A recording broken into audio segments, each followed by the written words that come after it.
네, 사전투표 마지막 날 여야는 각각 PK와 수도권 유세를 통해서 지지층 결집과 중도층 표심 잡기 총력전을 펼칩니다.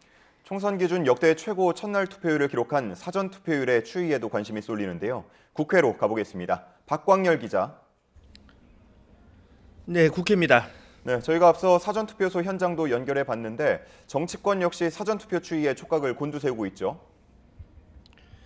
네, 그렇습니다. 앞서 보도에서 언급했듯 오전 11시 기준 사전투표율 20.51%, 지난 대선에는 다소 못 미치지만 역대 총선 기준 동시간대 최고치입니다. 지역별로 살펴보면 전남이 29.91%로 가장 높고 전북과 광주가 뒤를 이었습니다.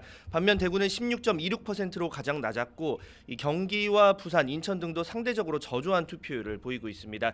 이 같은 사전투표에 대한 높은 관심의 의미와 관련한 여야 온도차도 눈에 띄는데요. 국민의힘은 그동안 보수층 일부에서 사전투표 불신론이 있었지만 100% 수검표 등 대책 마련으로 우려를 불식시켰다며 지지층 결집 결과라고 의미를 부여했습니다.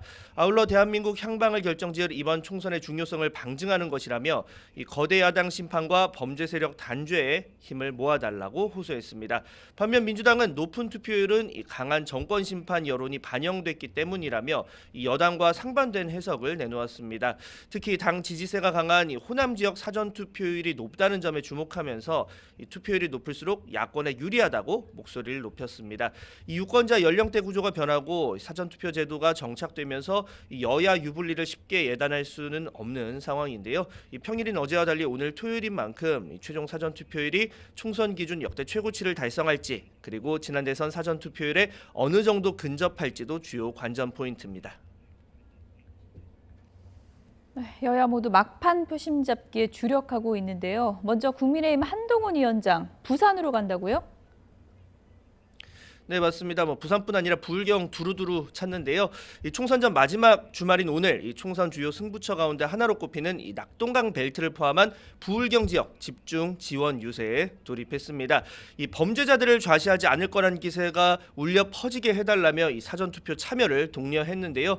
동시에 이대생 성상납 발언 등 논란에 민주당 김준혁 후보를 겨냥해 민주당이 여성 혐오 후보 비호를 이어간다며 한 명의 실수나 일탈 수준이 아니라고 비판을 이어갔습니다. 이어 저녁에는 당의 전통적 강세 지역인 대구로 이동해 지지층 결집을 호소할 예정입니다. 네, 더불어민주당과 제3지대 상황은 어떻습니까? 네, 이재명 민주당 대표는 총선 승패의 키를 쥐고 있다고 평가되는 수도권 주요 격전지 지원에 집중합니다.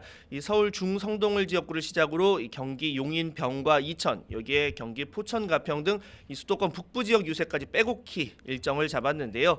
칼틀막, 입틀막에 이어서 이제는 파틀막까지 한다며 선관위의 투표소 대파 반입 제한 지침을 고리로 정권 심판론을 재차 강조했습니다.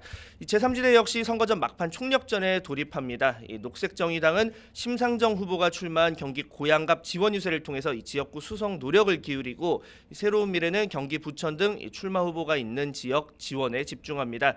개혁신당 역시 서울 영등포와 종로 등 출마 후보 지원 유세에 나서고, 조국혁신당 조국 대표는 대전에서 20대 청년 목소리를 듣고 이어 서울과 강릉을 잇따라 찾습니다. 지금까지 국회에서 YTN 박광렬입니다.